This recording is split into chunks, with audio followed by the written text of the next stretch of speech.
Okay, folks, welcome back. Last but not least on the Aurora 9 is the throttle lock. All right.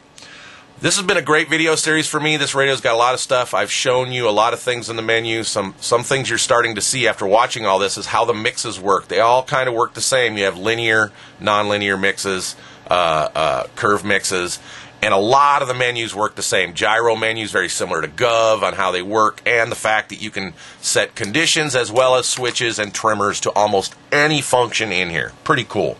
So the last thing in this menu that I'm going to cover is throttle lock. Now, be aware, throttle lock will not show you anything unless you're broadcasting. So I'm going to assign throttle lock to switch B. All right.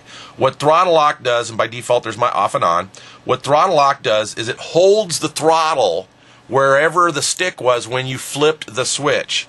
And that's a pretty cool function if you want to go in and adjust pitch curves and go into idle up conditions and not have the throttle change. It's kind of like a lock of the throttle, so it allows you to flip switches or make changes in menus without worry that the throttle is going to change. But if I go into monitor right now and I turned it on, right? That's all you can do. I turned it on. I go into the monitor, and you'll notice right now when I move the throttle stick and flip the switch, throttle, which is channel 3, is still moving. On this radio, throttle lock only works when you are transmitting. So don't be, it messed me up at first when I was getting ready to do the video to show how throttle lock worked, and it wasn't working. I was getting ready to call Mike Mayberry and go, what the heck? And I decided, you know what? Maybe I better be transmitting. All right. So now we're transmitting. So let's go in here, and now we'll go to throttle lock. Now when we go to throttle lock, I've enabled it already, so we'll go to the monitor menu. Now watch throttle. If I'm at low throttle and I flip switch B, you'll notice throttle stays where it is now when I move the throttle stick and pitch stick. Pitch and everything else changes, and I can flip other switches that will, flip me into idle up conditions and all kinds of other stuff, so that maybe I wanted to go in certain menus or do something.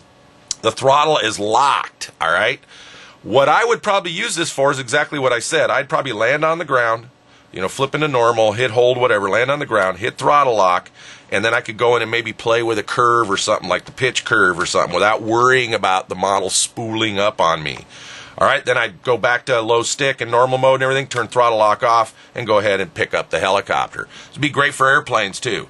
So that's what throttle lock does. It locks the throttle at wherever the stick was. If I was up here at hover and I hit throttle lock, look, it locked it at that position. Not sure that I'd ever want to use that for that. But it would be interesting. My throttle would now be held there, and I could move the pitch. But, again, I'm not sure what you'd use it for there. What I'd use it for is land, lock the throttle, allow me to safely go into menus and mess with stuff, or even change conditions without worry of the helicopter spooling up. So that's a pretty cool feature.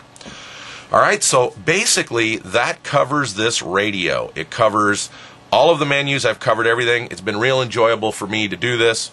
If there's something I missed or something you want me to go into more detail on, let me know, and when I get some time I can cover it more, etc., etc.